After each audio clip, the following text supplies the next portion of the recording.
And we welcome you to another installment of Power Rankings presented by the long-lasting power of Energizer. Matt Money Smith here. The man to my left has put his parody song, Uncomfortably Bummed, on pause after a Week 4 win by the Jets. The old Zeuser with his Week 5 Power Rankings. We have got a heck of a show Look out, Weird Al. I'm for coming you. for That's you. right. Exactly right. Our man Zeuser, the new parody prince in the very near darn immediate future. All right, Dan, let's get it rolling here. Your 1 through 8, we have got a new number 1. Oh, the Arizona Cardinals. Oh, gee. 10 spots. I look at it and I can't even believe it. 10 spots to the number 1 position. And, oh, I know all the people watching are saying, pushback, Matt. Pushback on the Zeuser.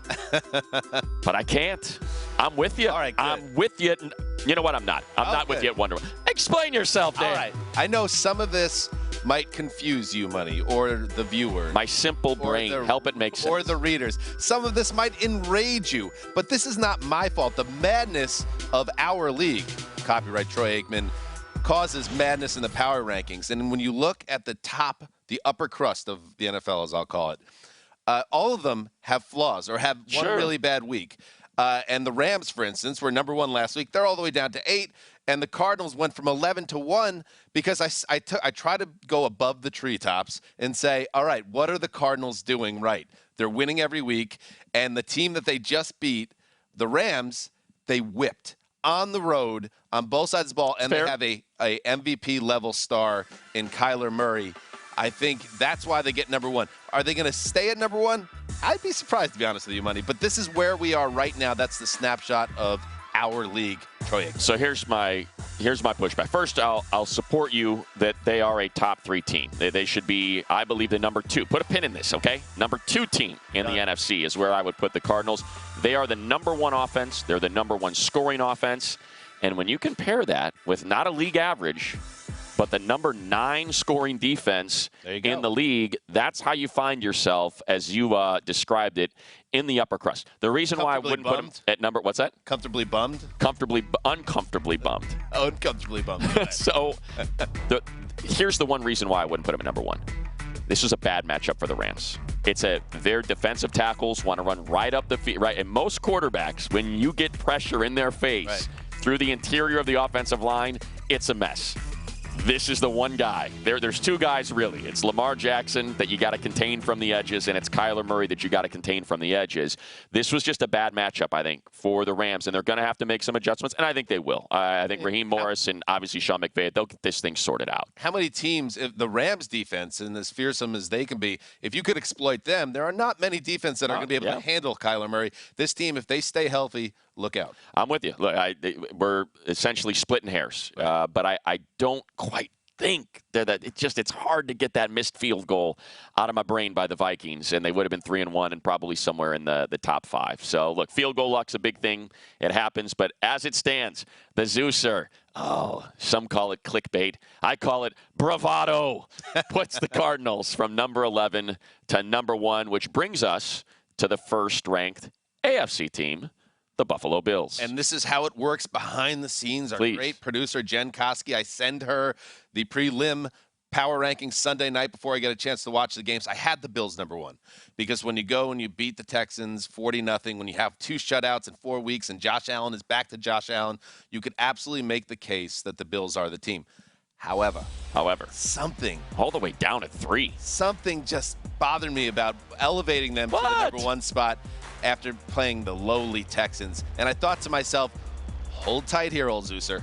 Hold tight. You got the Chiefs coming up. Let's see what happens. If they are as for real as we think they are, they will be the number 1 team next week, more than likely. I would just add, you put Josh Allen against the secondary of the Bucs, and I'm taking the Bills all day. To me, they're the number 1 or the number 2 team. It was it was an anomaly of a first week. That's all that's holding them, I think, out of the number 1 spot, right? But you can say the same thing about the Vikings-Cardinals game. Like, all these teams have little glitches in the matrix. The one thing I would say, though, that isn't a glitch in the matrix is much like the Cardinals we talked about, right? The number 1 scoring offense, the number 9 scoring defense.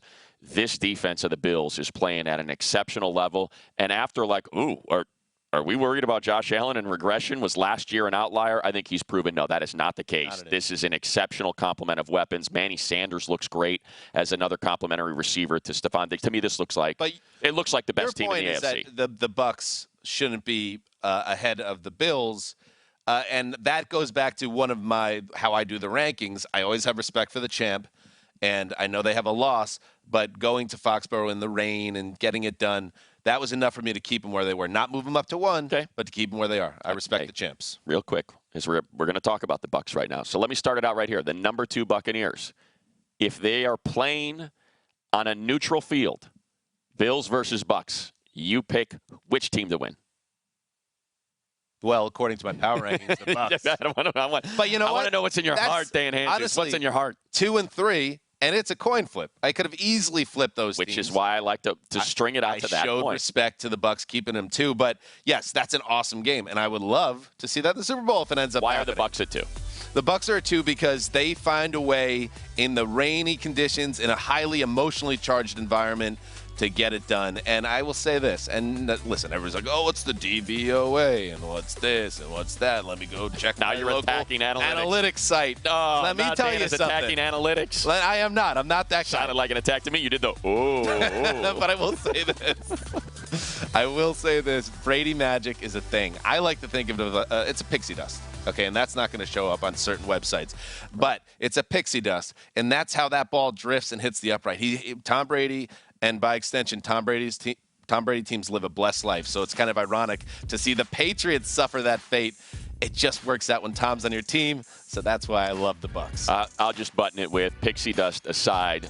The secondary is beat to heck. I think if the Patriots had weapons and had a quarterback that was more comfortable pushing the ball downfield, they absolutely could have exploited it, something that I would expect some of the top teams, Arizona, the Bills, to be able to do. That secondary is a mess. No, that's a very fair point, and Carlton Davis went out. Antoine Winfield Jr. went out late in that game. That's a concern. But where we stand now, I'm keeping them there. And if that becomes something that gets exploited, they will fall. But not yet. I think you're a little late. Not yet. I think you're ahead of the curve on the Carts, a little bit late on the Bucs. I got your curve right here. Let's get to what I believe should be the number 1 team in power rankings. Number 1, yes. Top of the pops. Even though the Cardinals are undefeated, I would have put the Cowboys at number 1, Dan. You got them all the way down at number 6. Explain yourself. I mean, they're up 8 spots, and you're going to say I'm late on this too, but you're late. Relax. We have a lot of season.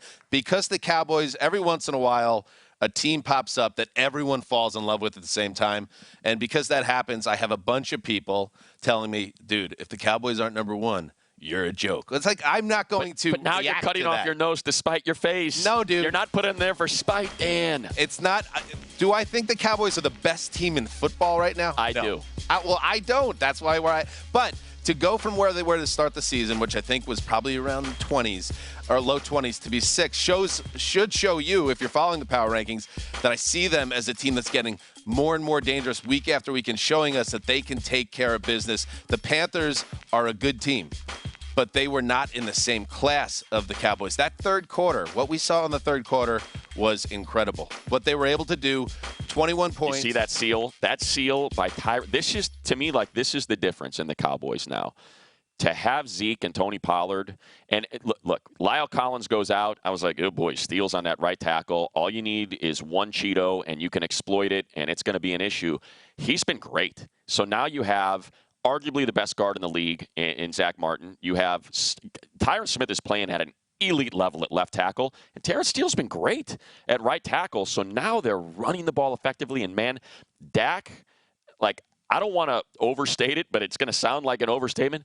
He's been flawless. He has been flawless. He's been so good at the quarterback position with all that complement of weapons. And now I'm going to continue gushing. Micah Parsons is getting all the attention, as he should. It looks to be a runaway defensive rookie of the year.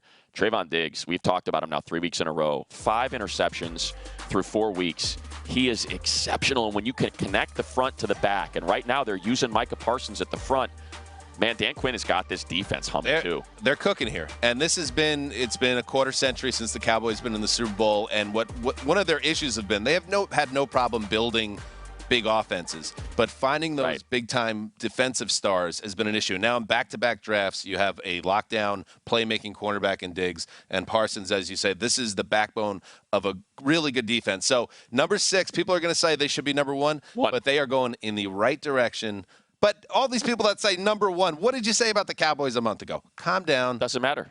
Calm down. Why are you bringing up old stuff? I'm just saying, you can't act like you've seen it all along. They're rising. They call them America's team. America, attack this communist. Attack him for his number 6 position. On the Cowboys. These colors don't run. Second quadrant here. We get to 9 through 16. Los Angeles. Look. Look at that. The Cards jump 10. The Rams, biggest mover in the wrong direction this week.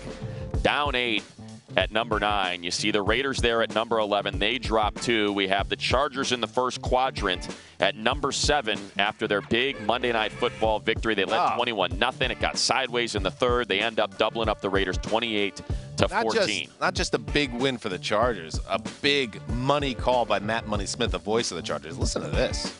What a performance. Out left, one-on-one, and he's going to hand it to Eckler. Eckler has a hold of the 5, inside the 1. Touchdown, Chargers. 11 yards for Austin Eckler. He matches his 1 through the air with 1 on the ground. And the Chargers have rebuilt their lead to 14. Reminds me of Bobby Bagliari in The Sopranos when he looks at Junior and he goes, I'm in awe of you. That's how I feel right now, Money. That's a great call and a great performance by the Chargers, who I have to tell you, Money, it was a really tough week in this top 10 to kind of figure out where everybody fits in. I really wanted to move the Chargers higher, and this is kind of as high as I could do it.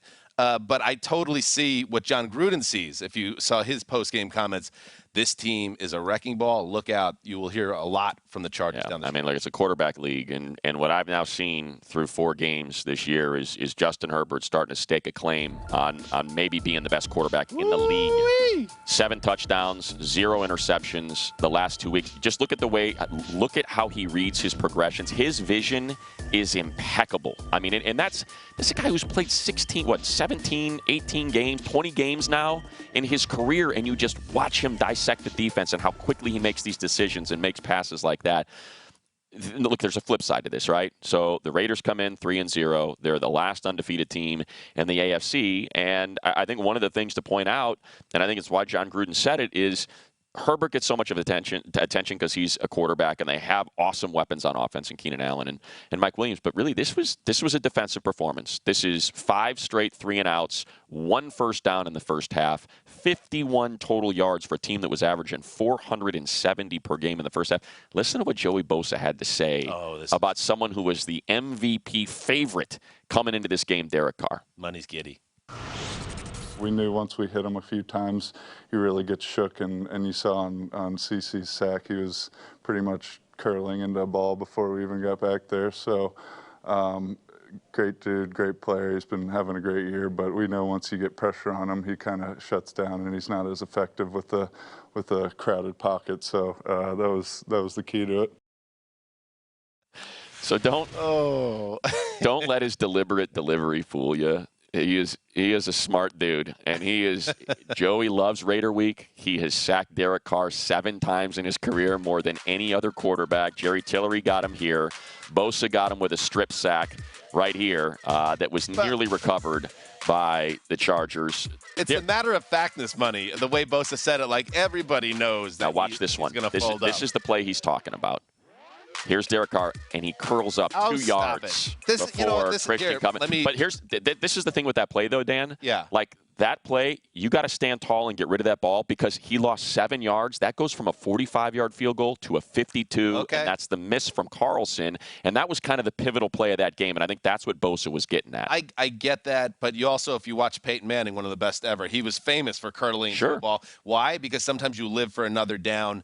That just wasn't the down, though. I understand that, but he's also had a lot of big-time throws hanging tough in the pocket this season.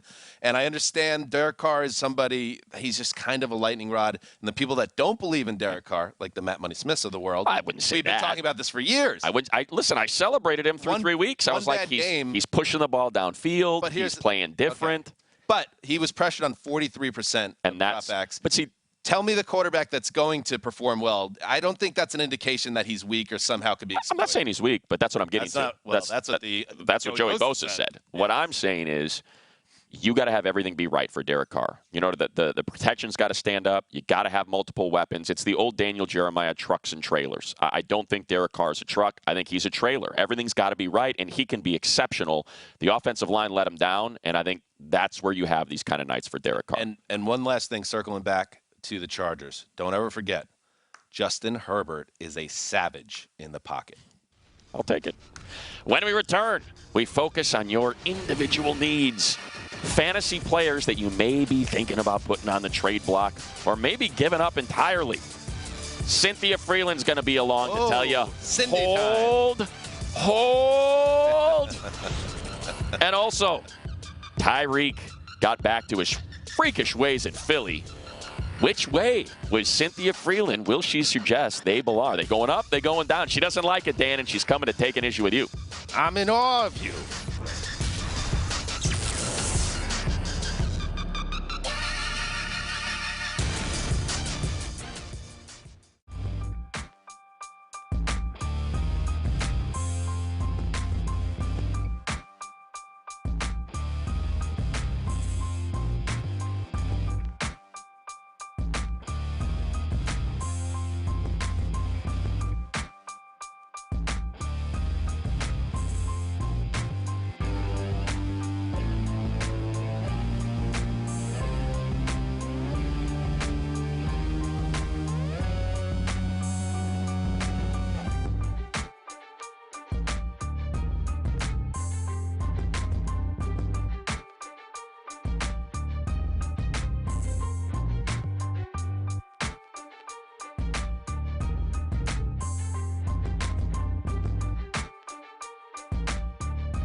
When you walk into somebody else's house, you stand side by side with your brothers. This is a homecoming. They don't know we get violent in here. Let's go to work. You're #1 in the world and it'll always be. We got to protect this house, and we got the whole city behind it. Game over. Game over. I can't catch for real. Give me a hug. Yeah. That's you, baby. That's you.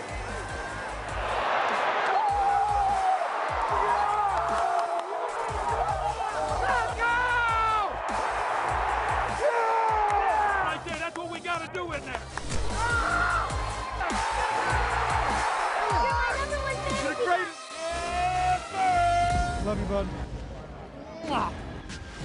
And you get a look at our third quadrant of teams in power rankings, 17 through 24. A handful of 500 teams and a gaggle of 1 and 3 squads. Look, DanHanzus, the old Zeuser, he's got to take it outside the building and inside. It is time for our piece of predictive analytics for that. Power Moves, presented by Energizer, and we bring in Cynthia Freeland, who's got, well, a couple issues to bring up with you, Dan. Cynthia, where would you like to start? Well, obviously, I got to start with the Ravens and the Chiefs because I understand they played head-to-head. But then I also saw them play, the Detroit Lions. And I'm a little concerned because when you look to see what kind of caliber the Chiefs were last week, as in Tyreek Hill had 3 touchdowns, they appear to be back. maybe they figured some things out where I'm still a little concerned about the Ravens and all their injuries. Dan, explain yourself. Well, the Ravens have kind of been my team all year, Cynthia. I've been feeling good about them, and they have the win over the Chiefs, and then they go to Denver, and they knock off an unbeaten team. And I just think if their defense gets it together, okay, which I think they are, and they always seem to, Lamar Jackson is going to cover up the rest and do big things. And I love this Ravens team. The Chiefs, I respect them. They can't get a stop, though. The Eagles didn't even have to send a punter on the field on Sunday. So as much as I love Patrick Mahomes, that's why they're not up the board yet. Yeah, I'd piggy that just with, you're going back 2 weeks, Cynthia, and I get it. That was an uninspiring performance against the Lions, but that was a case of the drops, right? A lot of dropped passes that were on the mark from Lamar Jackson, and I thought he ended up redeeming himself. To me, this game wasn't even as close. Look, it was a blowout, and it wasn't even as close as the score suggested. I mean, they really beat up on Teddy Bridgewater and the Broncos in that first half, and they're two really good teams. I mean, look, we're talking about two top 10 teams, right, and how to shuffle them. I think it's all just preference. Do you have more confidence in the Chiefs or the Ravens if they were to square off against one another? And there's probably not a wrong answer in that. How about a second one, Cynthia? Well, try again, Cindy. There is a wrong answer here because I see that the Panthers are the 8th ranked team in the NFC, which means you have them not making the playoffs, which means you're trying to tell me that a division leader who already has 3 wins is somehow not going to make the playoffs. Yeah, Dan, I'm into. These are not necessarily playoff seeds. It's just where they are in the realm of the NFL right now. And yes, I dinged them a little bit because I thought their fast start was built and predicated in a lot of schedule luck. And then they go to Dallas, and you look at the score, Cindy, and it looks like, 36-28. They battled. Well, they were getting whooped in the fourth quarter before this. Why is the handout? What? Because 5. You know how many touchdowns Sam Darnold has rushing? This many. Yeah, but how many do you think he'll finish with? McCaffrey comes back. You know what happens when Christian McCaffrey comes back? This. All right. Look, this goes back to our conversation in the last segment. And Cynthia, I'm sure you saw it, and you were very excited by it. But the Cowboys, I believe, are the best team in the NFC. And you're dinging the Panthers that hard for losing to what I believe to be the best team in the NFC with the best all-around offense, with arguably the best quarterback in the league. That's a pretty tough thing to make them 8th in the NFC. Let me just add one more thing, Cynthia, because I know you're upset about this. Christian McCaffrey's not back yet, so that has to be factored in. Shaq Thompson, who's been the heartbeat of that defense, he's down now for a couple of weeks. I think the Panthers, and I wrote in the power rankings, don't panic about Carolina, but right now we're going to sit them here, and they'll have an opportunity to march their way back to the top 10. But they're not there right now. They're kind of at a place of vulnerability. You're talking about a nice sedan going up against an Italian sports car, and you're going to ding them for losing the race. It just seems a little harsh to Cynthia and me here. All right. Dan, Cynthia, we not only do teams, but we do individuals, and you have got a bit of advice for people that are playing some fantasy, and that is not to give up on these guys. Okay, so obviously Odell Beckham Jr. has not caught those deep passes. He's been targeted 4 times, has 0 catches. I think we might see something a little bit different there, Matt Money Smith. I'm going to hear you on that call. Then obviously Saquon Barkley, he does catch deep passes now, so absolutely don't give up on him. And then see that one, number 3, Corey Davis. You see this helmet behind me? You see this I like that. Oh, yeah.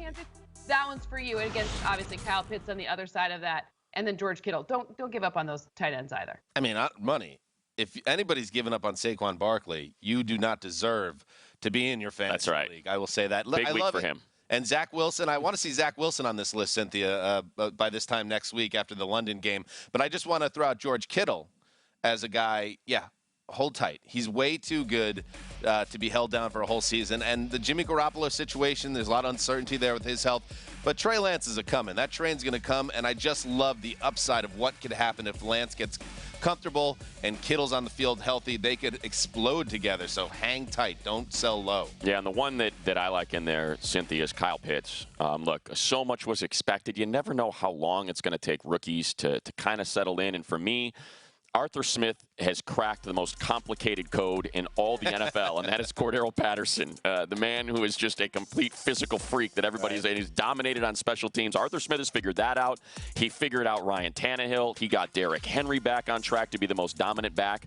This guy is way too talented to not pick it up, and I know a lot of it's going to be protection and Matt Ryan being better, but what a week. This will be the week. This will be the week. in London against the Jets, where you're going to get your Kyle Pitts game. So perfect timing, Cynthia. This is not the week to put that trade out there for Kyle Pitts. Love it. No, stick with Kyle Pitts for sure. Both of those tight ends. Don't give up. All right, remember, you can get all of Cynthia Freeland's findings at NFL.com/Freeland, FRELUND, when we come back on Power Rankings. Oh, the decibels on this doink were deafening. We're going to get to how it started and how it's going. Oh, such a shame. Sorry, Billy. Next.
Back on Power Rankings, presented by the long-lasting power of Energizer. Here we go, our fourth and final quadrant, your bottom three.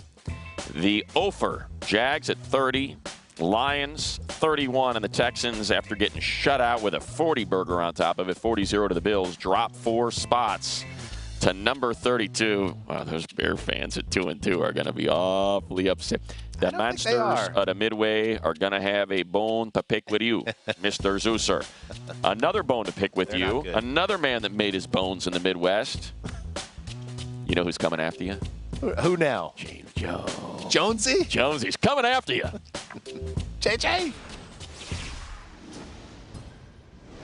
Now listen, I'm looking at these power rankings and I have some questions. Number one, the Broncos need to be higher. The Teddy Bridgewater Broncos need to be higher, led by the Von Miller defense. This is a top 5 defense. They need to be higher. Teddy Bridgewater comes back off his injury. They're going to be a big-time football team. They absolutely need to be higher. And everybody is high on the Tampa Bay Buccaneers, except me. I am not a believer in the Buccaneers. They cannot cover down the field. Tom Brady struggled the last 2 games. You've seen him against the Rams. You've seen him against the Patriots. I'm not liking what I'm seeing from this Tampa Bay team. It's a lot of teams under them that need to be above them. They definitely need to be ranked lower than they are. Even my Packers are behind them. My Packers and Aaron Rodgers are playing at a high level right now. You better take notice. Next time, let me do this power rankings list. I'll make sure it's right.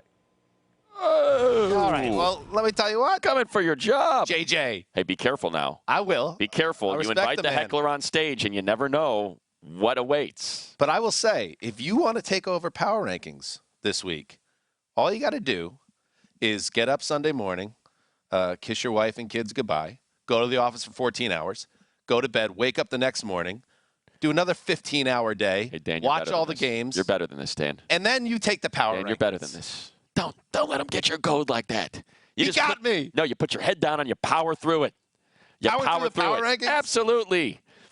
You get a look at that orange suit and you say, I respect the fall theme, but you power through it. Autumnal, exactly. You right. do the back-to-back 14 hours. Let's fly. I see your autumnal outfit, JJ, but I'm powering through. What do you make of his proclamation that the Packers deserve to be higher? And look, there are people that are having some issues with Tom Brady and the Bucs right now. Sure. No, I think the Packers are exactly where they should be. You cannot. Like I said, all these top teams for the most part have a blemish, and the Packers one was that grisly Week 1 loss. Weird Week 1. And that dropped them out of the top 10 initially for me, and now they've been creeping back up, and I feel very confident that they're a big-time NFC power player. But if I'm going to put them, where's James want him? Number 1? I'm not ready to do that yet. I like their performance this week, but not enough against the Steelers team that's on the way down to move them up to number 1. And by the way, they have a pretty favorable schedule moving forward. Look, the Bengals are good. We're going to get to that here in a second.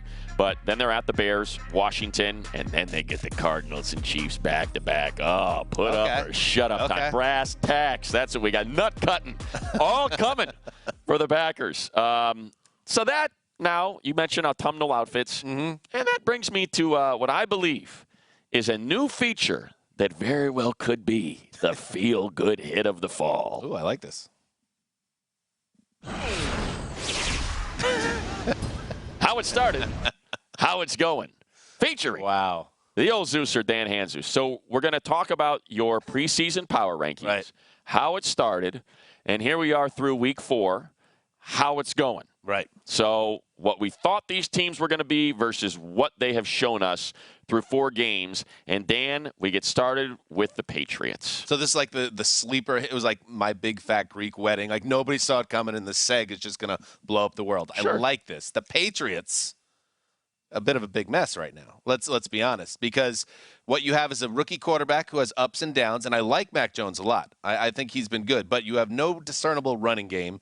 And then the defense, which you really need to kind of prop everything up, it just hasn't been there. We haven't seen it from Donta Hightower, from Kyle Van Noy. We haven't seen the big plays necessary to steal some of these games, and that's why they're 1-3. I would say, just quickly, it's very, very hard to win games when you're scoring 17 to 20 points. Everything has got to be perfect, and it's the way they've designed this offense. They don't have a lot of juice on offense in terms of explosive playmakers, so I don't know if it's a product of all that Mac Jones has to work with, but it's a very controlled offense, and that is hard to win games in 2021 when you're not putting up 28 to 32 points per game. Everything's got to go well, the defense has to be special if you're going to be doing beyond special. Yeah. It's got to be exceptional, top 4 level. All right, let's go. How it started, how it's going.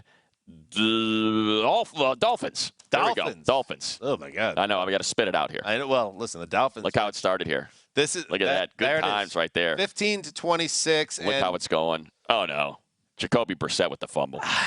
Here's the thing with the Dolphins, and they went through the tank era, and they had all the draft assets, but you got to hit on those picks, and we're not getting a lot of great outcomes there, and it's not too early now. And I know Tua is hurt, and it's still very young in his career, but it's officially not too early now to look what Justin Herbert's doing, who you just started the show, Money, by saying he might be in the conversation or is in the conversation, the best quarterback in the league. When you miss out on a guy like that, it's like you got Dan Marino, and now maybe you missed out on Herbert. It can plague a franchise. It can stick with you for a decade plus. Well, and again, it goes back. We did this in They Are Who They Thought They Are.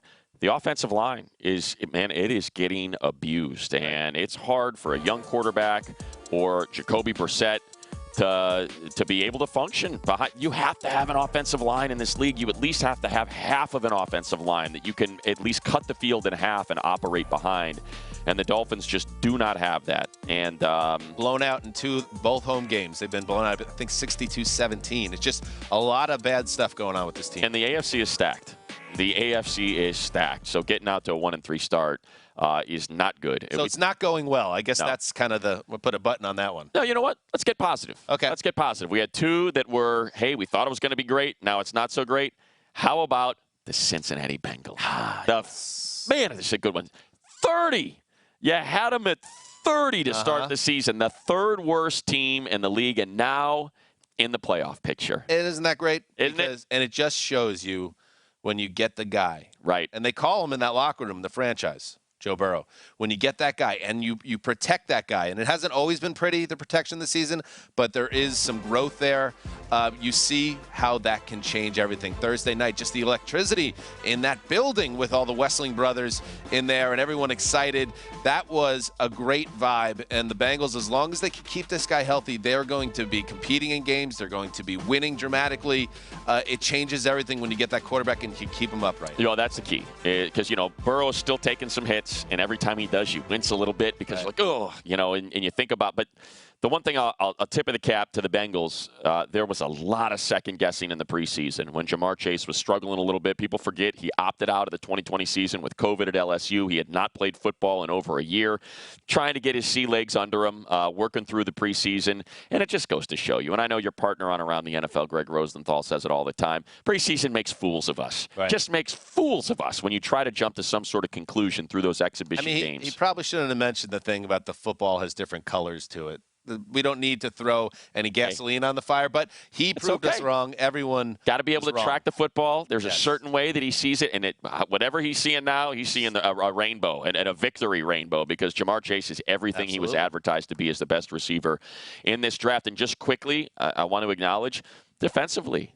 The Bengals are playing some good, inspired defense. And remember, like last year, man, they were in a lot of close games. They were in a lot of close games while Joe Burrow was still healthy, and they were feeling awfully excited about their prospects to get into the playoffs last year. Now you're seeing this defense really led by Larry Ogunjobi inside on that line, just giving a ton of pressure up front, allowing those defensive backs to make some plays, create some turnovers. And look, it's an interesting AFC North. It's a slog. It's tough when you got to play the Ravens and the Browns twice and the Steelers twice if they get things figured out. But for now, let's celebrate those Bengals. They're the Cinderella story here, potentially. There could be another team that enters the mix that we're not seeing right now. Yeah. But you could really see Cincinnati get to maybe 10 wins or something like that, and that would be so fun. Fans deserve it. Absolutely. And I do, every now and then we like to play the name salad game where we just throw out random names. Jesse Bates, playing great on the back end of that defense. Icky Woods. I'll just go old school. I mean, really? Yeah, why not? Sam White. Here we go. Norman, Boomer Esiason. We got class in Cincinnati, all right? Speaking of those Browns fans, we're going to talk Baker and some issues with Baker as the fans are starting to go after him after an uninspiring performance in Minnesota. We want you to just take a deep breath. We'll tell you why next. You're not in Cleveland.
Well, Week 5 starts Thursday night. Oh, yeah. Rams at Seahawks, an NFC West divisional showdown. Russell Wilson cooking for a big win against the 49ers. Now he faces a Rams team licking their wounds, looking to get back on track. Rams Seahawks Thursday Night Football, 8 Eastern, live on NFL Network, Fox, and Let Russ throw. Amazon Prime. And that's not it, because Sunday, Oh, yes.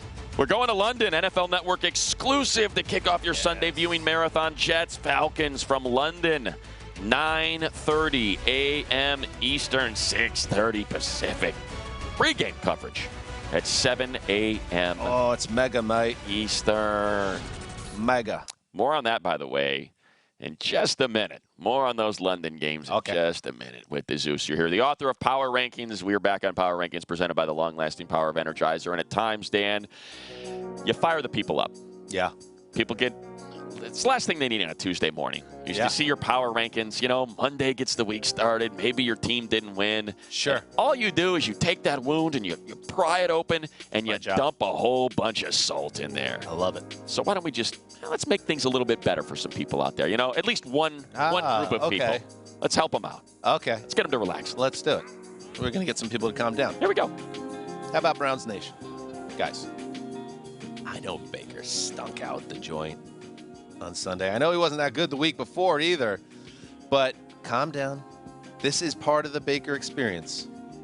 He's going to have these stretches. He's a streaky guy where he's going to look like he couldn't hit the broadside of a barn. Look at these. Odell Beckham is still wide open somewhere, getting the ball thrown behind him and over his head. He was off. But calm down, because as bad as Baker looks right now, he will look like a top 3 quarterback for a stretch at some point, hopefully in the near future, hopefully in the playoffs. Just be happy. Here's the other thing. Calm down, man. Be happy you didn't give him that extension. Just ride this out. Oh, you said calm down about. I thought you said calm down, brah. Yeah. Thought you were like giving him a little shock of vibe. Like, brah. Let it play out. Mahalo, brah. Let it play out. So I'm going to stay in the AFC. And this is to some degree like a preemptive. In through the nose, out through the mouth. Colts and Titans. One of these two teams is going to win the AFC South. What will their record be? I don't know. Could be 7-10. Could be 8-9. I don't know. But this is a preemptive. You need to calm down because the Colts are going to play the Ravens in Baltimore. Yeah. But after that, how about Texans, Jags, Titans, Jets? You know, so just, again, it's a marathon. It's not a sprint. The Titans, they're going to get the Jags this week. And then after that, Bills, Chiefs. It's going to be a roller coaster. So the season is peaks and valleys. What I need you to be, plateau. I like that. On a plane. Just it's right here. Don't worry about it. One of you is going to go 8-9 and win the division. Exactly. Relax. It's going to be fine. You're going to make the tournament, and maybe you'll have things sorted out by then. Your team 7-10. Supremely flawed. 6-11. But you're going to make the playoffs because division winners make it, and you play in the AFC South. So there you go. Okay, from that bit of feel-good messaging to attacks on the Zeuser from at DQR. I feel like these are intentionally bad to make us mad. On some level, yes. You're right, Dylan. You're right, buddy. Rain, turtle, rain. Our man Dylan there. We'll be back with constructive criticism next.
As I always say, you get these wins, okay? They're tough to get in this league, and y'all deserve this. You fought for it like hell, and you guys as players fought your ass off to get this win and celebrate, right? So that's important. Love the way you guys fought to the very, very end. That's how we win football games. The game's not over, obviously, until it says 0-0. And that's the truth. You guys did a hell of a job. That's the type of game you got to win if you want to do something in this league, and you did it. That brotherhood that we talk about, that family that we talk about, you know that means more to me than anything. I love you guys, man. Deep. It's real deep, right? It's real deep. So I appreciate that very much. Great job, man. Great job. We're just getting started. Remember that now. Just getting started. Let's go. Let's stay in it. Let's stay in it. Let's stay locked in. Let's keep going. Let's go. All stuff through. 1, 2, 3. A lot of emotion in the locker room and a lot of emotion here on the Power Rankings set presented by Energizer. Love you, Zeuser.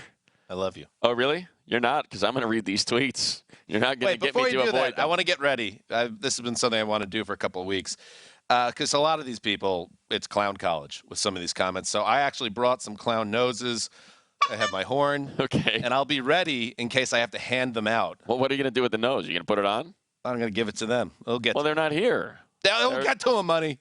I'm just trying to figure out, like, if you have a problem, I want to television, baby.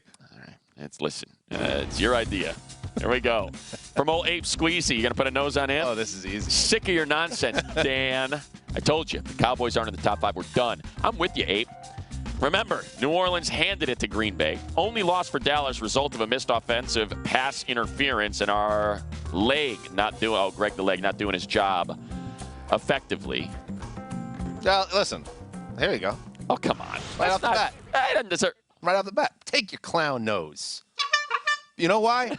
Because Ape Squeezy, that's not how sports work. You can't say, oh, if this happened and this happened. Give me a horn again.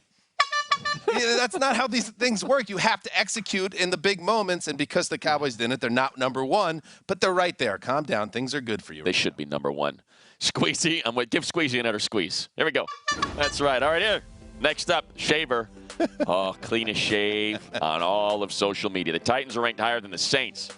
How the hell did you get your job? How did you get your job, Dan? Oh, it's a lot of grinding, a lot of begging, a lot of working up the ladder. And I'll tell you what, I'm not going to hand out a clown nose to Shaver. I kind of get it because Titans don't look good. The Saints have been so hard to figure out that I'm not sure where to put them right now. And I stuck them at 19 because they're so hot and cold. Maybe a little low. The Titans. Listen, you lost to the Jets. Clown nose for you. Go on, put it on. Clown nose for you. No, that's not how this segment works. Is that right? You have a rep. I don't hand it out. I got 2 of these. One can go to you, money. Luke, I know there's no one that's ever happy regarding power rankings, but my eyes haven't deceived me. Do you have the Falcons and Jets above the Bears as things currently sit? I do. Listen, I am not about watching the Bears look okay and beating the Lions and say to myself, okay, right here, by the now way. everything's there fine. They are. There's the Bears at 29. There's and now, the Jets at 28. Honestly, Falcons at 27. And Luke doesn't get the nose either. Money gets one for some of his comments today. But I will say that you lose David Montgomery. You and me, Dan. David Montgomery being out kills the Bears. I don't know what's going to happen with Justin Fields now. Keep going. Oh, you're a class act. That's right. That's exactly right. How you doing? You want me to dance? I'll dance. I can see the makeup now.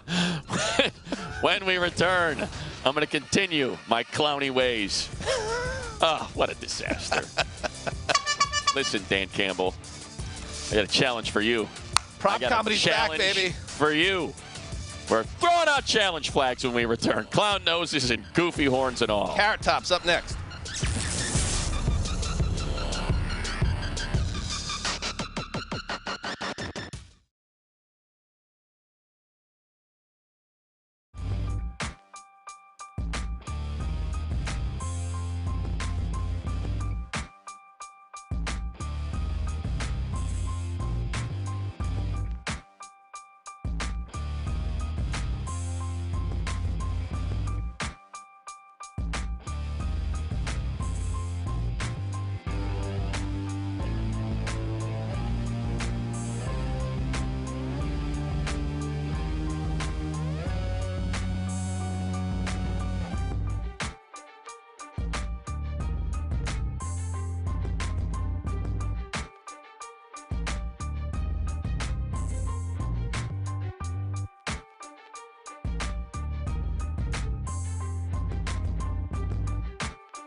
Play NFL Knockout.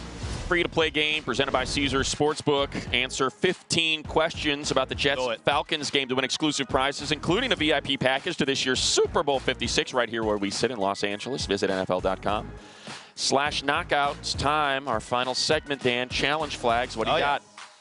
All right, I'm up first. Yeah, you're up. All right.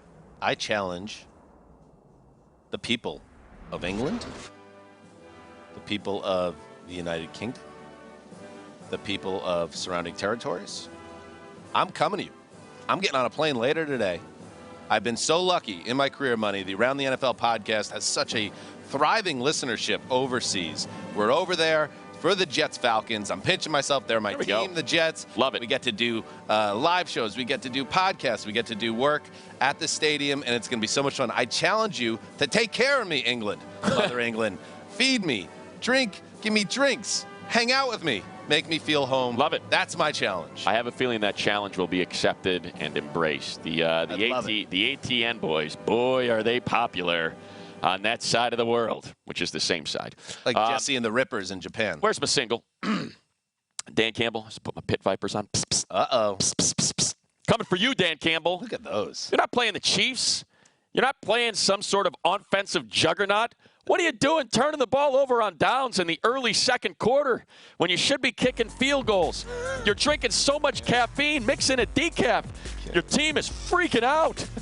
Fumble, turnover on downs. Fumble, turnover on downs. And then with 4:15 left, just 4:15.